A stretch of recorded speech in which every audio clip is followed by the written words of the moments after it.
Et voici la vidéo règle de Robinson Crusoe, un jeu de coopération et de survie pour 1 à 4 joueurs à partir de 14 ans. C'est un jeu d'Ignacy Trzewiczek, pas facile à dire, effectivement c'est un nom qui nous vient des pays de l'Est, et c'est édité par Philosophia. Au niveau du matériel, on commence par un grand plateau de jeu qui représente l'île déserte que l'on va explorer. Ici, on placera les objets que les joueurs vont fabriquer au fur et à mesure. En dessous, il y aura différentes actions que l'on pourra réaliser. Ensuite, nous avons 3 feuilles de scénario qui sont recto-verso, ce qui veut dire qu'il y a 6 scénarios dans le jeu de base. On commencera normalement par le scénario 1, le scénario naufragé.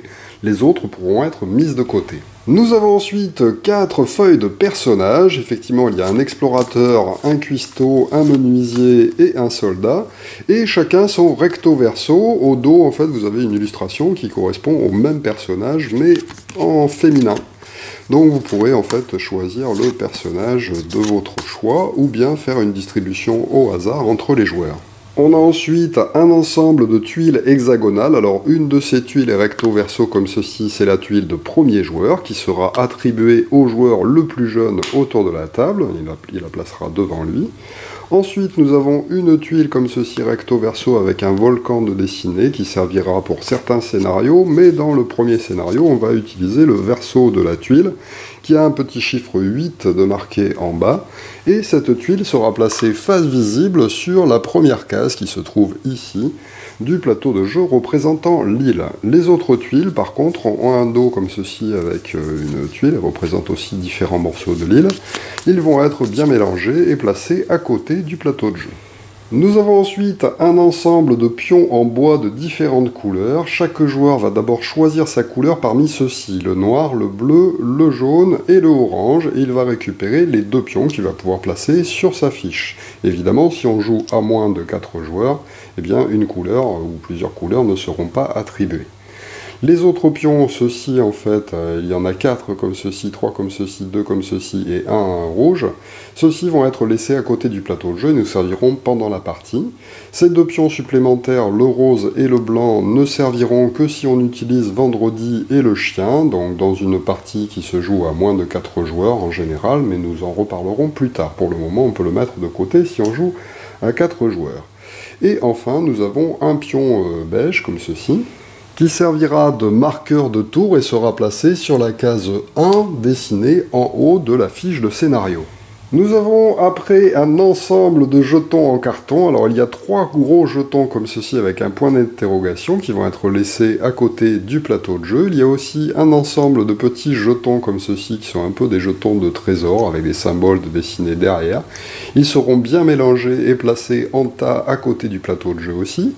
On a ensuite un petit jeton qu'il faudra chercher en fait dans l'ensemble des marqueurs. Il y a plein de marqueurs différents. On va récupérer ce marqueur-là qui est recto-verso avec une croix d'un côté et un camp dessiné de l'autre. On va le placer sur cette face-là et on va le placer sur la tuile de départ que l'on a placée ici. Enfin, il nous reste des petits jetons comme ceci avec des espèces d'étoiles, ils sont recto-verso, qui vont être laissés à côté du plateau de jeu. Ce sont des jetons de détermination. Ensuite, nous avons un ensemble de cubes. Dans ces cubes, nous allons trouver des cubes rouges. Chacun va récupérer un cube rouge qui servira à noter les blessures sur sa feuille de personnage. Il y a des petits cœurs de dessinés en bas. On va placer ce cube rouge sur la première case, celle qui est dessinée par un carré. Ensuite, nous avons un ensemble d'autres marqueurs carrés, en fait. Dans ces marqueurs, il y a 3 types de couleurs qui vont représenter respectivement, pour les jaunes, la nourriture, pour les oranges, la nourriture impérissable, pour les marrons, le bois. Ensuite, nous avons 3 types de petits marqueurs en plastique, des blancs, des noirs et des bleus. Nous verrons plus tard à quoi ils servent. Ensuite, nous avons des dés. Il y a 3 dés marrons, 3 dés gris, 3 dés verts. Ce sont les dés qui nous serviront à faire les actions correspondantes à ces 3 couleurs. Nous y reviendrons un peu plus tard. Et enfin, nous avons 3 autres dés qui sont des dés météo et qui serviront pour déterminer quelle est la météo de l'île. Ensuite, nous avons différentes petites cartes. Dans ces petites cartes, il y en a certaines qui ont un dos comme ceci. Ce sont les cartes de départ, d'objets de départ. On va commencer en mélangeant en fait ce paquet de cartes de départ et on en tirera 2 au hasard qui seront les objets de départ que possédera le groupe. Donc par exemple marteau et clou et Bible. Ces cartes seront disposées à côté du plateau de jeu et on va pouvoir placer 2 petits cubes noirs sur chacun des emplacements dessinés en bas de ces cartes. Et ces cartes seront à la disposition de tous les joueurs. Les cartes objets de départ supplémentaires vont être tout simplement défaussées et remises dans la boîte. Ensuite, dans les autres petites cartes, elles sont de 2 types. Il y en a qui ont un nom avec des flèches, comme ceci, de marquer dessus. Hop, on va faire donc un tas à côté. Et il y a d'autres cartes où il n'y a pas de nom de dessiné. On va obligatoirement à chaque partie prendre toutes les cartes qui ont des flèches, car elles seront utilisées à chaque fois. Par contre, parmi les autres cartes, elles vont être mélangées. Et on va en tirer au hasard 5 qui seront ajoutés en fait au paquet de base et ça va constituer les objets que l'on pourra construire pendant la partie. Les autres cartes ne seront pas utilisées pour cette partie et peuvent être remises dans la boîte. Alors attention, tout d'abord pour les objets, on va regarder en fait sur la feuille de chaque personnage, car chaque personnage a un objet attitré. La menuisière, par exemple, ici le collet. On va donc prendre dans les cartes, on va chercher en fait les objets que les joueurs peuvent fabriquer en fait en cours de partie et on va leur placer la carte correspondante à droite de leur feuille de personnage. Alors, les cartes sélectionnées vont pouvoir être placées sur ces emplacements-là sur le plateau de jeu. Vous les disposez comme vous le souhaitez. Un petit conseil, il faut peut-être mieux les classer par symbole dessiné en haut des cartes. Effectivement, il y a souvent un symbole carré comme ceci, qui représente en fait différents types de terrains. On va donc pouvoir les classer un peu par type de terrain, et certaines autres n'ont juste un objet de dessiné, donc ne nécessitent pas de terrain. Celles-ci, vous pouvez un peu les mettre à part. On va tout d'abord commencer en plaçant un cube noir en fait sur la pelle, car effectivement, ici, sur la pelle correspond un terrain qui correspond à la plage, et la plage étant le premier endroit où nous sommes arrivés sur l'île, eh bien on met un petit marqueur ici. Il doit vous rester une carte comme celle-ci, en fait, qui est recto verso présentant la même chose. Cette carte ne sert que lorsque vous jouez à 4 joueurs. Si vous jouez à 4, à ce moment-là, elle va être placée à cet endroit-là du plateau de jeu pour remplacer l'endroit où il y a 2 rondes dessinées avec une flèche. C'est la même chose, sauf qu'il y a une barre ici qui indiquera qu'on ne pourra réaliser qu'une seule des 2 actions quand on choisira cet emplacement-là, mais nous y reviendrons un peu plus tard. Ensuite, nous avons des petites cartes animaux, comme ceci, qui ont un dos comme ça et qui représentent différents animaux dessus, nous verrons plus tard. On va bien mélanger ce paquet de cartes et le disposer à côté du plateau de jeu. Ensuite, nous avons 3 paquets de cartes aventure, qui sont avec un dos différent et un point d'interrogation comme ceci. Il y en a des marrons avec un petit marteau de dessiné qui vont être placés sur l'emplacement correspondant du plateau de jeu. Certaines avec un panier qui vont être placées ici, et des autres avec une espèce de longue vue qui vont être aussi mélangées et placées à cet endroit-là. Enfin, il va nous rester 2 paquets de cartes supplémentaires, un grand paquet de cartes mystères qui va être bien mélangé et disposé à côté du plateau de jeu, à disposition des joueurs, et ensuite nous avons un paquet de cartes événements. Alors, ces cartes événements sont de 2 types, il faudra bien les trier en début de partie. Effectivement, il y en a certaines qui, au centre, ici, ont un espèce de point d'interrogation dessiné avec différentes couleurs. On va donc faire un tas avec tous ces points d'interrogation, et d'autres où il y a un petit livre comme ceci de dessiné, et là, il est tous de la même couleur. On va faire un deuxième tas, en fait, avec ces livres. On va ensuite regarder sur la fiche du scénario combien il y a de tours de prévus. Donc là, par exemple, pour le scénario naufragé, c'est marqué qu'il y a 12 tours de prévus. On divise ce chiffre par 2, donc là, par exemple, 12, eh bien, ça va faire 6, et on va donc récupérer 6 cartes de chaque type, tirées au hasard. Donc on va bien mélanger les 2 paquets de cartes que l'on a prévus, et on va tirer 6 cartes de chacun de ces paquets. Pour préparer en fait notre jeu. 1, 2, 3, 4, 5, 6, hop, pareil pour celui-ci, 1, 2, 3, 4, 5, 6, hop, et ça va donc constituer notre paquet de base. On va ensuite mélanger en fait ces 2 paquets, donc nous avons la moitié des cartes qui présente un point d'interrogation, l'autre moitié qui présente un livre. Les autres cartes d'événements vont pouvoir être remises dans la boîte, elles ne seront pas utilisées pour cette partie. Les cartes que l'on a sélectionnées sont ensuite placées sur cet emplacement-là du plateau de jeu. Il doit vous rester normalement 3 cartes non identifiées comme ceci, qui ont un fond bleu. Attention à ne pas confondre avec les cartes d'événements, ce sont des cartes spéciales de départ. Donc nous allons prendre les caisses de nourriture. Dans la majorité des scénarios, ce sera cette carte-là qui sera utilisée, les autres seront remises dans la boîte, et les caisses de nourriture seront placées sur cet emplacement-là du plateau de jeu. Il ne vous reste donc plus que 2 cartes spéciales, la carte vendredi et la carte chien, qui serviront dans certains cas, surtout si vous jouez à moins de 4 joueurs, donc pour l'instant, nous n'allons pas en parler. Il ne nous reste plus qu'à prendre un petit marqueur blanc et à le placer sur la case 0 ici de la piste de morale, et un petit marqueur noir que l'on va placer sur la case 0 du niveau d'armes. Voilà donc ce que la table pourrait donner avant de débuter notre partie à 4 joueurs. Quel est donc le but du jeu? Eh bien, comme vous l'aurez compris, vous êtes des naufragés sur une île déserte, et donc Robinson Crusoe est un jeu de coopération. Vous allez jouer tous ensemble pour tenter de survivre. En plus de la survie, qui va être votre principale préoccupation, surtout sur les premiers tours de jeu, il vous faudra ensuite résoudre le problème posé par la fiche de scénario que vous avez choisie. Donc ici, on a choisi la première, naufragé, mais il y a 6 aventures différentes à réaliser qui vont vous demander de réaliser des objectifs différents.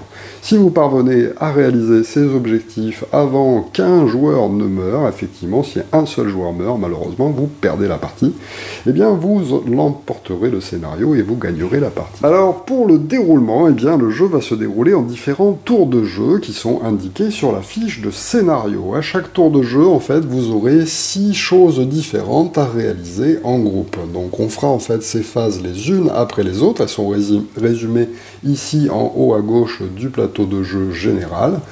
Phase 1, ce sera une phase d'événement. Phase 2, une phase de morale. Phase 3, une phase de production. Phase 4, une phase d'action, dans laquelle on prévoira ces actions et on les réalisera. Ensuite, il y aura une phase de météo et enfin une phase de nuit. Ensuite, on passera le marqueur de premier joueur au joueur suivant dans le sens des aiguilles d'une montre et on réalisera à nouveau ces actions après avoir bien sûr avancé le marqueur de tour sur la feuille de scénario. Alors, avant de commencer le jeu proprement dit, on va évidemment lire le scénario à tous les joueurs. Donc par exemple, pour naufragés, scénario 1, il y a marqué « Vous êtes des naufragés sur une île déserte et l'été tire à sa fin. Vous devez vous préparer à affronter le froid en construisant un abri, un toit et une palissade. Survivre durant les mois ardus de l'automne et de l'hiver ne sera pas chose simple. Vous devrez également empiler suffisamment de bois afin de pouvoir signaler votre présence dans l'espoir qu'un navire vous aperçoive et puisse vous sauver. » Le but du scénario vous indique donc qu'est-ce qu'il va falloir faire pour gagner la partie. Avant la phase action du tour 1, 10, 11 ou 12, qui sont dessinés ici sur le plateau de jeu, vous remportez le scénario si vous avez construit l'objet feu et complété le tas de bois illustré. Donc c'est ici, il faudra avoir réalisé le feu et avoir réalisé ce tas de bois. Avant la phase d'action d'un tour, vous pouvez placer des cubes bois sur le tas. Vous ne pourrez jamais compléter plus d'une colonne du tas par tour. Donc il faudra commencer par ici, en plaçant un bois. Sur un tour ultérieur, il faudra placer 2 bois, puis 3 bois, 4 bois et 5 bois pour terminer. Ensuite, il y a ici en fait un petit cartouche et il y a dessiné des jetons spéciaux. Et qu'est-ce que nous apporteront les jetons spéciaux si jamais on arrive à les trouver? Et enfin, il y a ici 2 objets spéciaux que les joueurs vont pouvoir construire pour ce scénario, en plus des objets qui ont été placés aléatoirement sur le plateau en début de partie. On commence donc le tour par la phase 1, qui est la phase d'événement. Mais, exceptionnellement, lors de ce premier tour de jeu, il n'y aura pas de phase d'événement d'effectuer. Il faut bien s'en rappeler. On passe donc directement à la phase 2, qui est la phase du moral. Alors, l'échelle de morale se trouve ici sur le plateau de jeu. Nous avons mis un petit marqueur sur la case 0 et elle va concerner uniquement le premier joueur, c'est-à-dire celui qui a reçu la tuile de premier joueur. Eh bien, ce joueur-là va peut-être devoir donner des jetons qui sont dessinés ici, ou bien va recevoir des jetons en fonction du moral du groupe. Effectivement, ce seront des jetons de détermination. Plus les joueurs sont déterminés, plus ils peuvent résister à un moral en berne. Là, pour l'instant, nous sommes à 0, donc il ne va rien se passer pour le premier joueur. Si par contre, ce marqueur avait été avancé par là, le joueur aurait reçu en fait des jetons de détermination car le groupe aurait un bon moral, et si le groupe a un mauvais moral, le joueur aurait dû donner des jetons de détermination. Donc là, pour l'instant, ce n'est pas le cas. On peut donc passer à la phase 3. La phase 3 est une phase de production. Alors, lors de cette phase, on va regarder où se trouve le camp des joueurs. Le camp, c'est ce petit jeton qu'on a placé pour le moment sur la case de départ du jeu, c'est-à-dire sur la plage. Et bien, sur la tuile où se trouve le camp, on va regarder les symboles qui sont dessinés à gauche et à droite, et ça va indiquer ce que les joueurs vont recevoir lors de ce tour. Donc là, par exemple, nous avons du bois, et ici, nous avons du poisson. Le poisson, c'est de la nourriture, et la nourriture est symbolisée par les petits cubes en bois jaune. Donc les joueurs vont pouvoir recevoir ici un jeton de nourriture et ils vont recevoir aussi un jeton de bois, car sur la tuile de la plage, eh bien, on trouve ces deux ressources. Ils vont donc prendre ces deux ressources et les disposer à cet endroit-là qui va représenter les ressources disponibles pour le tour. Donc là, les joueurs pour le tour ont pour le moment un bois et une nourriture. On peut ensuite passer à la phase 4, qui est la phase des actions. Alors, dans cette phase d'action, on va faire deux choses. D'abord, on va préparer nos actions. Les joueurs vont pouvoir discuter ensemble et placer simultanément en fait les jetons d'action là où ils souhaitent faire des actions. Effectivement, en début de partie, on a vu que chacun a reçu 2 jetons à sa couleur. Eh bien, ces 2 jetons vont correspondre aux 2 actions que le joueur peut faire lors de ce tour. On peut considérer, par exemple, que c'est l'action du matin et l'action de l'après-midi, même si ensuite on les résoudra dans un ordre particulier. Donc, chacun va pouvoir discuter avec les autres, tout d'abord, pour savoir quelles sont les actions que chacun fait, en plaçant ces jetons aux différents endroits où des actions sont possibles sur le plateau de jeu. Une fois qu'on aura bien déterminé qui fait quoi, eh bien on pourra passer à la phase de résolution des actions. Et la résolution des actions s'effectuera en suivant en fait la ligne qui est dessinée ici. Première action possible, tenter de résoudre en fait une carte d'événement qui aura été placée sur une de ces 2 cases-là. Comme lors de la première manche, on ne place que la carte de départ qui est donc pour l'instant la caisse de nourriture et qu'on n'a pas tiré de nouvelle carte événement, eh bien il n'y a que celle-ci que l'on peut résoudre. De nombreuses caisses de nourriture sont dispersées le long du rivage. Les joueurs peuvent donc décider d'aller récupérer en fait cette nourriture. Ici, il y a marqué expédition nourriture, c'est l'action que les joueurs peuvent tenter de réaliser.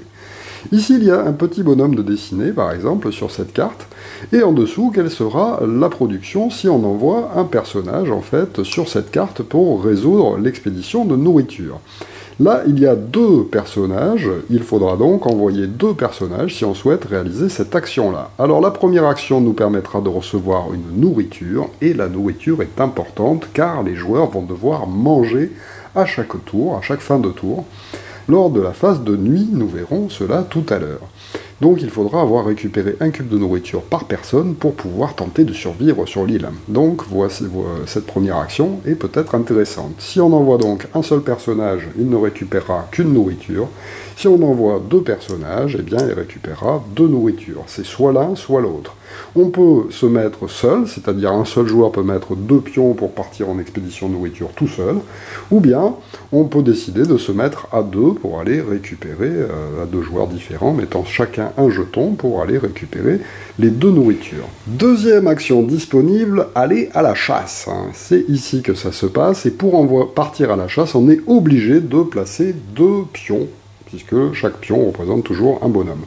Donc il faudra obligatoirement partir à 2 ou partir toujours pareil avec 2 jetons du même joueur pour tenter de chasser. Mais le problème c'est que l'on ne peut chasser que si on a trouvé des animaux, et pour le moment il n'y a aucun animal de disponible en début de partie ici, donc on ne peut tout simplement pas réaliser cette action. Autre action disponible, fabriquer, construire, et c'est donc symbolisé par ce petit marteau qui se trouve ici. On peut envoyer 1 ou 2 personnages faire différentes actions de construction.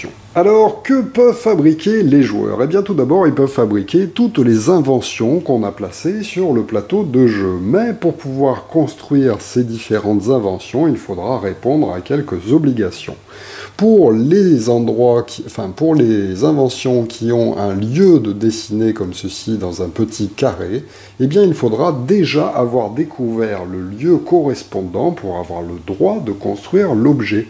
À chaque fois qu'on découvrira un lieu correspondant, on placera un petit cube noir pour montrer que l'on peut construire l'objet. Donc là, par exemple, la pelle, c'est le seul objet que l'on peut construire pour le moment, car nous avons mis un cube noir, vu qu'on a déjà découvert la plage. Donc les joueurs vont pouvoir construire la pelle en plaçant toujours pareil, soit un personnage, mais à ce moment-là, attention, on n'est pas sûr de pouvoir réaliser l'objet, soit on peut placer deux personnages pour être sûr et certain de réussir à fabriquer l'objet en question. Comme pour toutes les actions, un seul joueur peut décider de mettre ses deux pions, ou bien on peut se mettre à deux joueurs en mettant un pion chacun pour être sûr de réaliser l'objet. Par contre, il va falloir choisir qui fabriquera vraiment l'objet en mettant son pion par exemple au-dessus. Donc là par exemple c'est le joueur orange qui fabrique la pelle avec le soutien du joueur noir.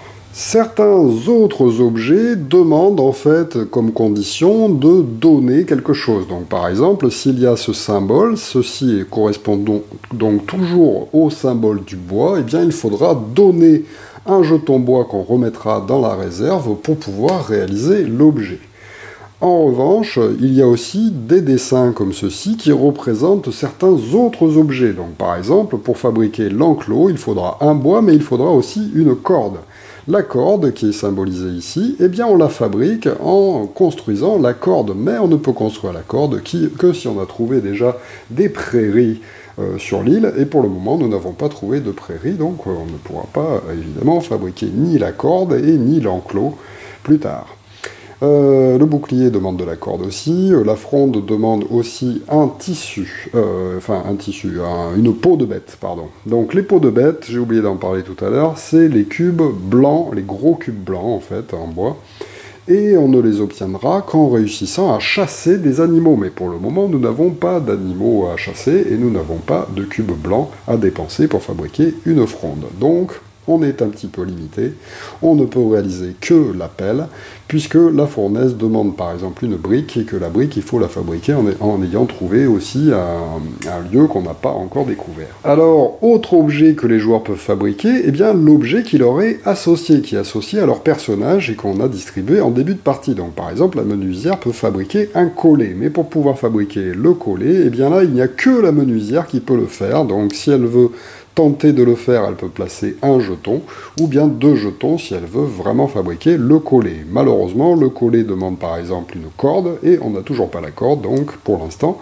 impossible de fabriquer le collet. Mais il n'y a pas que les inventions que les joueurs peuvent construire, il y a aussi les éléments qui sont dessinés ici. On peut effectivement fabriquer une tente pour être à l'abri, mais pour fabriquer la tente, eh bien, il va falloir payer ce qui est marqué en haut et qui correspond au nombre de joueurs. Par exemple, à 4 joueurs, ça coûtera soit 4 bois, soit 3 fourrures.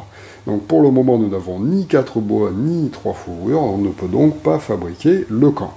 Si par contre on avait eu la disposition, et bien de la même façon, on aurait pu placer un jeton pour tenter de le fabriquer, ou 2 jetons pour être sûr de le fabriquer, toujours pareil, des jetons de n'importe quelle couleur, toujours en décidant qui fait vraiment la construction, et qui est en soutien dans le cas où on se met à 2. Il y a aussi la possibilité de construire un toit à notre abri, mais il aura déjà fallu construire un abri avant de construire un toit. Donc on ne peut pas construire de toit tant qu'on n'a pas fabriqué l'abri. De la même façon, on peut construire une palissade autour de notre abri, mais il nous faudra aussi avoir un abri avant d'imaginer pouvoir construire une palissade. Pour le toit et la palissade, le prix est exactement le même, c'est toujours avec ce qui est marqué au-dessus, donc 4 bois ou 3 fourrures si on joue à 4 joueurs. Autre chose que l'on peut fabriquer, on peut aussi fabriquer des armes grâce à cet endroit-là, et on paye tout simplement ce qui est marqué ici, c'est-à-dire un bois pour pouvoir monter notre niveau d'armes général de 1. Alors, ce niveau d'armes va servir pour tous les joueurs, hein. Ce sera le même pour tout le monde, donc si on monte à 1 ou à 2 par exemple en niveau d'armes, tout le monde sera armé à 2. Donc, pour le moment, eh bien, si je veux augmenter de 1, il va falloir que je paye un bois. On a un bois, donc c'est possible, toujours en plaçant soit un jeton, soit un jeton pour construire, soit deux jetons, pour être sûr de réussir à fabriquer cette arme. Enfin, n'oublions pas les inventions spéciales correspondant à la feuille de scénario. Là, par exemple, nous pouvons construire un mât ou nous pouvons construire une hachette, ou bien les deux, bien entendu. Pour les construire, le mât, il nous faudra une corde, une peau et un bois. Et pour construire la hachette, il nous faudra avoir découvert les montagnes et payer un bois. Donc pour le moment, ce n'est pas possible. Sinon, ça marche de la même façon. On peut placer un ou deux jetons sur chacun des endroits pour les construire. Et lors du même tour, on peut faire plusieurs constructions d'objets. Nous avons vu l'ensemble des constructions possibles. Passons à l'action disponible suivante, qui est l'action de récolte. Cette action va nous permettre de tenter de récolter des ressources supplémentaires sur les tuiles déjà découvertes qui sont à côté de notre camp.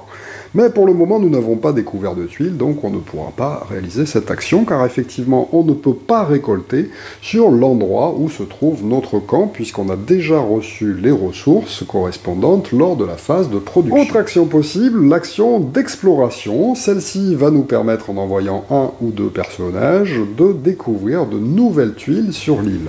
Pour choisir cette action, on va tout simplement placer les jetons d'action sur les cases libres qui sont à côté de notre camp. Donc on peut envoyer un personnage à partir de notre camp pour tenter de découvrir une nouvelle tuile, ou bien deux personnages pour être sûr de découvrir la tuile. Donc voilà, on peut évidemment se placer à deux joueurs différents, toujours pareil, ou en étant le même joueur. Autres actions disponibles, on peut organiser le camp, effectivement, commencer à rendre le camp un peu plus vivable en choisissant cette action. Alors nous avons vu que si on joue à 4 joueurs, on aura placé cette carte ici. Si on joue de 1 à 3 joueurs, on n'aura pas mis la carte, et donc l'action sera un petit peu différente. À 4 joueurs, si on choisit l'action et qu'on se place ici, il faudra sélectionner en fait une des deux options possibles. Soit recevoir 2 jetons de détermination, soit faire progresser le moral de une case vers le bon sens, en fait, améliorer le moral général du groupe. Donc là, c'est une action qui demande un seul personnage, mais par contre, on peut être plusieurs personnages à y aller. Si par exemple, j'envoie 2 personnages, enfin, voire même 3 personnages, eh bien, chacun des joueurs qui a placé un personnage ici pourra gagner en fait 2 jetons, ou bien faire avancer le moral de 1. Si jamais on joue à moins de 4 joueurs, eh bien à chaque fois qu'on sélectionnera cette action, on fera les deux. On recevra 2 pions de détermination, et en plus on fera progresser le moral d'une case sur l'échelle du moral. Enfin, dernière action disponible et qui sera aussi valable pour chacun des jetons qui y seront placés, gagner 1 point de vie. Pour le moment, personne n'a perdu 2 points de vie, donc il n'est pas la peine de choisir cette action qui est une action de repos. Je me repose pour récupérer un petit peu de vie. Alors voilà, au tout début de la phase d'action, eh bien tous les joueurs vont donc pouvoir discuter pour savoir en groupe qu'est-ce qu'on va faire pour qu'on survive tous à cette journée et qu'on choisisse les bonnes actions qui vont nous permettre de progresser dans le scénario. Mais attention, par exemple pour ce scénario naufragé, il nous disait qu'avant la phase d'action, c'est-à-dire avant de commencer à choisir qui va faire quoi, eh bien on peut choisir tous en groupe de commencer à remplir notre tas de bois avec du bois à disposition. Nous avons déjà par exemple un bois à disposition, on peut décider tous en groupe de l'utiliser pour le placer sur la première ligne du tas de bois qui se trouve sur la feuille de scénario.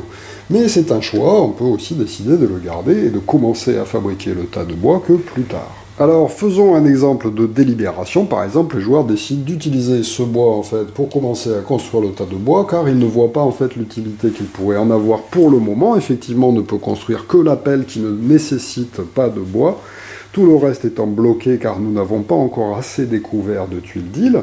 Les joueurs peuvent donc décider déjà de se concentrer sur la nourriture. Effectivement, il n'y a qu'une nourriture de disponible, et comme on joue à 4, eh bien, à la fin du tour, il faudrait qu'on ait 4 nourritures dans notre réserve. Pour pouvoir trouver de la nourriture, eh bien nous avons vu qu'il y a des caisses qui sont échouées. Et donc on peut envoyer des personnages pour récupérer de la nourriture. Donc par exemple la menuisière et le soldat pourraient par exemple décider de partir en fait en expédition nourriture pour tenter d'en récupérer. Ensuite on décide de ce qu'on fait avec le reste. Eh bien, un joueur pourrait décider de construire la pelle, mais pour le moment, la pelle, on ne voit pas très bien à quoi ça pourrait nous servir, il décide donc de ne pas le faire. Il faudrait aussi construire un camp le plus rapidement possible, mais ça nous coûtera 4 bois, et le bois, on en a besoin, en fait, pour construire notre tas de bois. Donc il faudrait plutôt de la fourrure, mais la fourrure, on ne l'obtiendra que si on arrive à trouver des animaux et qu'on les chasse. Pour les chasser, il va falloir donc explorer principalement l'île. Les joueurs décident donc en groupe de tenter l'exploration de l'île. L'exploratrice décide d'aller explorer, c'est logique, c'est un petit peu son rôle, d'aller explorer une deuxième tuile. La menuisière pourrait se dire, bon ben pour ce tour je n'ai rien de vraiment spécifique à fabriquer, donc je vais plutôt partir aussi en exploration. Et les autres joueurs, il y a encore 3 jetons à utiliser, ils pourraient se dire, bon ben tant qu'à faire, on pourrait tenter d'augmenter notre morale, par exemple, ça pourrait être sympa pour les tours suivants, et commencer à gagner en fait des jetons, car peut-être que le moral aussi va baisser à cause de certaines actions. On pourrait peut-être donc décider d'envoyer carrément 2 personnages pour faire augmenter le moral du groupe, ou gagner des jetons, et puis un personnage pourrait décider de partir en soutien de l'exploratrice, par exemple, pour explorer cette tuile. Alors, une fois que ce choix est fait, eh bien, on va tout simplement résoudre les actions dans l'ordre du plateau de jeu. On commence donc par la première action, qui est celle de la résolution des actions, enfin des cartes événements plutôt. Donc l'expédition nourriture se fait, on a envoyé 2 personnages, on résout donc ceci qui nous dit que l'on gagne un jeton de nourriture normale, et attention, il y a un petit sablier de dessiné sur la deuxième nourriture, et ce petit sablier correspond à un jeton orange, qui est un jeton de nourriture non périssable. Effectivement, à chaque fin de manche, eh bien, toute la nourriture qui n'aura pas été mangée périra, enfin, se abîmera. Et donc, les jetons orange, par contre, eh bien, on va pouvoir les garder d'un tour sur l'autre. Bon, là, pour le moment, on va peut-être en avoir besoin pour manger. Donc, on place ces jetons, non pas ici, comme je viens de le faire, mais au-dessus, car effectivement, tout ce qu'on va trouver dans le tour sera placé au-dessus, on ne pourra pas l'utiliser immédiatement pour d'autres actions. Les joueurs peuvent donc chacun récupérer en fait leurs jetons, donc c'était le soldat et la menuisière. Cette action étant réalisée, on défausse la carte, c'était marqué dessus, donc on peut défausser cette carte et la placer dans la boîte. Ensuite, on résout l'action de chasse. Eh bien, personne n'est parti à la chasse puisqu'il n'y avait rien à chasser, donc on passe à l'action suivante, qui est donc l'action de construction. Donc là, dans l'ordre de notre choix, on peut réaliser toutes les constructions. Mais il n'y a pas eu de construction pour ce tour, donc on peut passer directement à la suivante, l'action de récolte. Pareil, personne n'a récolté puisqu'on ne pouvait pas le faire, on passe donc à l'action d'exploration. On va donc pouvoir explorer les tuiles qui se trouvent à côté, dans l'ordre de notre choix, et si jamais il y a des discussions, ce sera toujours le premier joueur, qui est le chef de groupe pour ce tour-là, qui tranchera et qui dira qui commence, si jamais il y en a plusieurs qui veulent commencer en même temps. Alors imaginons qu'on commence à vouloir explorer ici parce qu'il y a 2 jetons. Comme il y a 2 jetons qui ont été placés, l'action est automatique, donc on réussit obligatoirement. On va donc tirer une tuile sur le dessus du paquet de tuiles hexagonales, et on va la placer à l'endroit que l'on a exploré.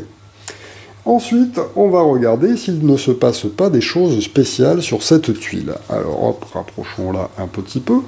Cette tuile permettra de recevoir un perroquet. Alors le perroquet correspond tout simplement à la nourriture, hein, que ce soit perroquet ou que ce soit poisson, c'est de la nourriture, c'est pareil, ça sera un cube jaune. Et nous avons aussi du bois, c'est de possible, sur cet endroit-là. Attention, en bas il y a des petits symboles. Le symbole totem, qui est dessiné ici, va correspondre à des symboles correspondant au scénario. Il faudra donc regarder sur le scénario, voir s'il ne se passe pas quelque chose lorsqu'on trouve un totem. Dans le scénario naufragé, c'est inscrit sur la feuille, il n'y a aucun effet en tirant des totems. Par contre, il y a un jeton de dessiné rond comme ceci. Et bien ce jeton va correspondre à un jeton qu'on va pouvoir tirer sur le dessus du paquet des jetons. Mais en plus de ça, ici il y a un gros symbole en fait qui correspond à un lieu que l'on a découvert, et on va donc pouvoir immédiatement placer un marqueur sur les objets qui correspondent à ce lieu. On les a débloqués et on pourra donc les fabriquer. Donc on va prendre des petits marqueurs noirs, et là on va les mettre par exemple sur la corde, car effectivement c'est le même symbole que celui qu'on vient de trouver, celui des herbes hautes, sur le remède, et sur le lit, ça nous fait 3 objets de possibles à fabriquer à partir de maintenant. Ensuite, on va s'occuper du jeton. On va donc tirer le jeton correspondant sur le dessus du paquet, parmi ceux qu'on avait placés ici au hasard en début de partie, et on regarde sur quoi on est tombé. Oh, un coffre. Alors, ce jeton n'est pas résolu tout de suite, on va le placer effectivement ici avec les objets, avec les ressources en fait qu'on obtiendra en fin de tour. Les joueurs concernés peuvent donc maintenant récupérer leurs pions, et on va passer à l'exploration suivante. Alors attention, maintenant il n'y a qu'un seul jeton qui a été joué sur les 2 cases. Donc en imaginant que l'exploratrice commence, eh bien, elle va devoir lancer les dés correspondant à l'exploration. L'exploration, c'est le symbole vert, ce sont les cartes vertes. Et donc, elle va devoir lancer les 3 dés verts pour savoir ce qui se passe. On lance les dés, et on regarde tout d'abord le premier dé qui va nous indiquer si on réussit ou non l'action. Effectivement, sur ce dé, il y a des V de dessiner, et il y a des jetons de dessiner. Si on obtient un V, ça veut dire qu'on a réussi l'action, donc là on arrivera par exemple à trouver la tuile. Si par contre on avait fait ce symbole-là, on n'aurait pas réussi à trouver une nouvelle tuile, mais en compensation, le joueur en question aurait récupéré 2 jetons de détermination qu'il aurait placés sur sa feuille. Donc là ce n'est pas le cas, on a réussi. Ensuite, on va regarder le deuxième dé. Le deuxième dé fait soit des faces blanches, soit des faces avec un petit cœur brisé.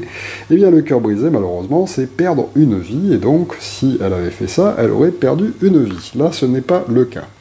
Le troisième dé indique si on tombe sur un point d'interrogation ou pas de point d'interrogation, et lorsqu'on tombe sur un point d'interrogation, on est obligé de tirer une carte du dessus du paquet correspondant, donc là le paquet d'exploration, et de faire ce qui est marqué dessus. Donc là, ce n'est pas le cas par exemple pour la joueuse qui a donc réussi tout simplement. Elle récupère donc son jeton, on place une nouvelle tuile à cet endroit, on regarde ce qu'elle nous donne, elle permettra de nous donner du bois et du poisson, donc de la nourriture. Un totem, on s'en fiche dans ce scénario-là. Par contre, une rivière, on va pouvoir donc placer un jeton noir sur tous les objets qui présentent une rivière. Et enfin, un petit jeton spécial qu'on tire, hop, tiens, du bois, mais on ne peut pas le récupérer pour le moment, puisqu'on doit le placer dans les ressources à venir futures. La menuisière peut donc réaliser la même chose en lançant les dés, où là, par contre, là, tout se fait. Donc, elle a réussi quand même à faire la chose, mais d'abord, elle va perdre un point de vie, donc elle va baisser de 1 sur son plateau individuel, son petit cube rouge de 1 vers la direction droite. Ensuite, elle va tirer une carte et on va voir ce qui va se passer. Donc par exemple, une carte comme ceci, vent froid. En marchant, le souffle d'un vent hivernal vous glace les os. Alors effectivement, on va lire ce qui est marqué en haut seulement. Mélangez cette carte dans le paquet événement. Donc voilà, c'est tout ce que fait cette carte pour le moment, et on va devoir, comme c'est indiqué dessus, la mélanger dans le paquet événement. Alors le mieux c'est de ne pas trop lire ce qui est marqué dessous pour se garder un petit peu la surprise. Donc on mélange ceci, et on replace ici. Ah, tiens, j'ai tiré au hasard, alors le mieux c'est de mélanger sous la table pour ne pas savoir comment est-ce que vont tomber les cartes, et on voit qu'elle s'est mise en première carte, donc on devra la résoudre tout à l'heure, nous allons voir comment. Enfin, nous avons quand même réussi à faire l'action, donc la menuisière va quand même placer une nouvelle tuile sur cet emplacement-là et récupérer son jeton. Alors, attention, cette tuile est déjà un petit peu différente des autres, elle va nous permettre de recevoir de la nourriture si on part l'explorer, mais il y a ici un symbole de bête. On va donc tirer la carte du dessus du paquet des animaux, sans la montrer en fait et sans la regarder, et on va la disposer sur l'emplacement de chasse. Ça veut dire qu'on a découvert un endroit où il y a un animal, mais on ne sait pas pour l'instant quel animal c'est, et on pourra tenter d'aller chasser cet animal. Ensuite, on regarde les autres symboles qu'il y a dessous, toujours un totem qui ne correspond à rien pour ce scénario-là. Et par contre, il y a un symbole ici représentant une tente, c'est-à-dire un abri. Effectivement, il y a un abri naturel en fait dans ces montagnes, et donc on pourra décider tout à l'heure d'aller se réfugier dans cet abri naturel pour ne pas subir la météo. Nous verrons ceci tout à l'heure. Enfin, il y a encore un jeton de présent. On tire donc un jeton qu'on regarde et qu'on place dans les ressources futures. On passe ensuite à l'action suivante qui est l'action d'organisation du camp. Nous avons vu que nous avons mis 2 pions, donc le joueur bleu décide est-ce qu'il veut recevoir 4 jetons de détermination, ou bien 2 jetons de détermination et faire avancer le marqueur de morale du groupe, ou bien de faire avancer 2 fois le marqueur de morale du groupe. Eh bien, on va dire qu'il préfère faire avancer de 2 le marqueur de morale du groupe, car comme ceci, les joueurs à tour de rôle vont récupérer 2 jetons grâce à notre morale qui est intéressant. Le joueur récupère donc ces 2 jetons, et notre phase d'action est terminée. Alors, lorsqu'on a terminé toutes les actions, eh bien, on va tout simplement faire descendre toutes les ressources que l'on a trouvées dans le tour, dans les ressources disponibles, et donc on va pouvoir utiliser les jetons spéciaux et utiliser les pions qu'on a découverts pendant ce tour. Alors, ces jetons, les jetons ronds, sont utilisables à n'importe quel moment. On peut donc décider de les laisser ici jusqu'à ce qu'on les utilise, sauf s'ils représentent de la nourriture qu'on devra défausser en fin de tour. Sinon, ils peuvent rester ici indéfiniment. Par exemple, ce jeton nous permettra d'annuler en fait un jeton nuage, enfin un pion, une face nuage sur un dé de météo. Nous verrons la météo tout à l'heure. Ensuite, nous avons celui-ci qui nous donne du bois, donc si on veut, on peut l'échanger immédiatement contre un bois à mettre dans notre réserve ou le laisser sous forme de jeton pour l'utiliser quand on voudra. De toute façon, c'est une action gratuite, donc autant le laisser en jeton. Des fois, on peut avoir des surprises sur certaines cartes événements. Et enfin, nous avons ce jeton-là qui, par exemple, nous permet de recevoir en fait un trésor. Alors, qu'est-ce que les trésors? Eh bien, les trésors vont correspondre à ce paquet de cartes mystères que l'on a placé de côté. Au dos de ces cartes, il y a dessiné un symbole monstre, un symbole trésor et un symbole piège. En fonction des différentes cartes ou des différentes tuiles, on pourra tomber sur des monstres, des coffres ou des pièges lorsqu'on tire de telles cartes.